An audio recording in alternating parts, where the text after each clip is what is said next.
When people live in an area that's not near a grocery store, they can be considered to live in a food desert.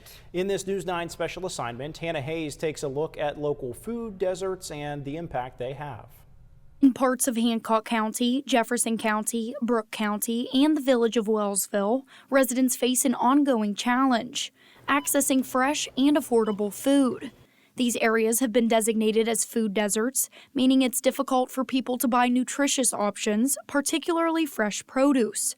Instead, many communities rely on processed and packaged foods, often found in convenience stores and dollar stores. A significant issue preventing residents from accessing fresh food is transportation. Many communities, including New Manchester and Beech Bottom, lack reliable public or private transportation options. We recognize those as not being able to get to without having transportation or walking a mile or two to get to a grocery store, a Dollar General, even a food bank or something. But that also includes a restaurant or even like a gas station or a mom and pop store. Without personal vehicles or public transit, residents in these food deserts are left with few options. Right up the street, we've got an Aldi, there's a Kroger, and a Walmart. It's all right here in this area, and that's great for anybody that lives locally or you live on a bus line that can get to it. But if you're outside of that, then there's nothing. Then you're stuck. This issue is not new. Many communities in the Ohio Valley have seen a decline in grocery stores over the years, correlating with the economic turndown and the closure of the steel mills. Years ago, there were numerous grocery stores down in downtown Steubenville, and of course the mills were open and the economy and the population was much greater. Over the years, as that declined, so did the grocery stores. So now, unfortunately, we're left with no grocery stores in the downtown area. In the absence of supermarkets, dollar stores have filled the gap, but many believe they do not provide adequate food options. All the processed foods and just the packaged foods that the Dollar Trees and the Dollar Generals provide, it just isn't adequate. It's not good for people. Basically, if you look on the back of a label and there's 25 ingredients and 20 of them you don't know what they are, it's processed. The lack of fresh food access is not just an inconvenience. It has serious health consequences. According to stateofchildhoodobesity.org, West Virginia has the highest adult obesity rate at 41.2% of the population classified as obese.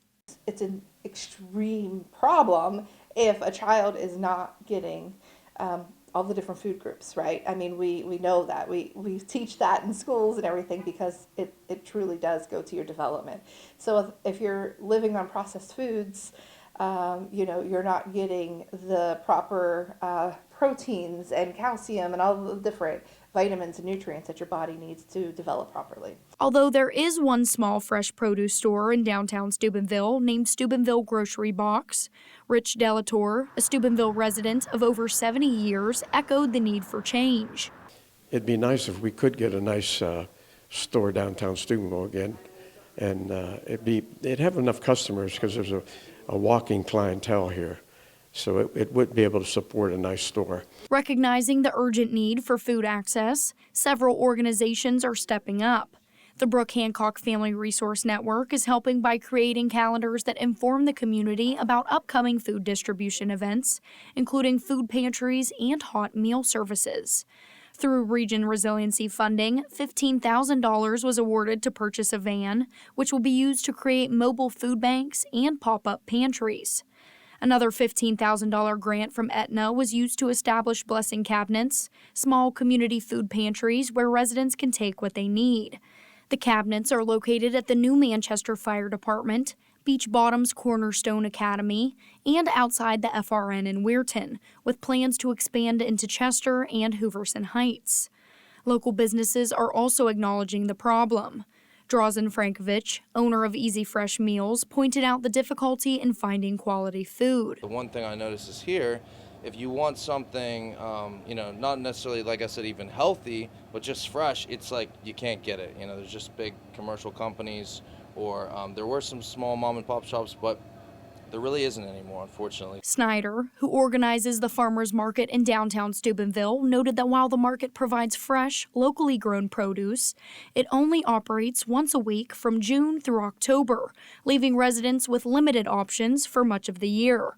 Basically, with the farmers market, you're getting fresh, local produce and vegetables and jams and jellies that are all healthy foods.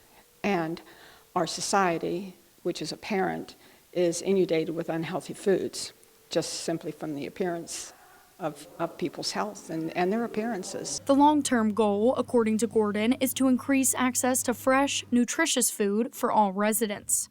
Ultimately, the goal is to be able to get to fresh produce, fruits, vegetables, meats, any kind of protein like that. That's truly something that we would love for everyone to be able to have access to. Despite these efforts, the issue remains pressing. Living in a food desert it shouldn't happen, honestly. We have so many resources and we're so knowledgeable on the issue that truly we might be able to say they exist, but they shouldn't exist for long. We should be able to come together and make this happen. Reporting for News 9, I'm Hannah Hayes. Hi, I'm Jamie Baker. Thanks for watching. Here's another video for you to watch, and please be sure to subscribe to our channel.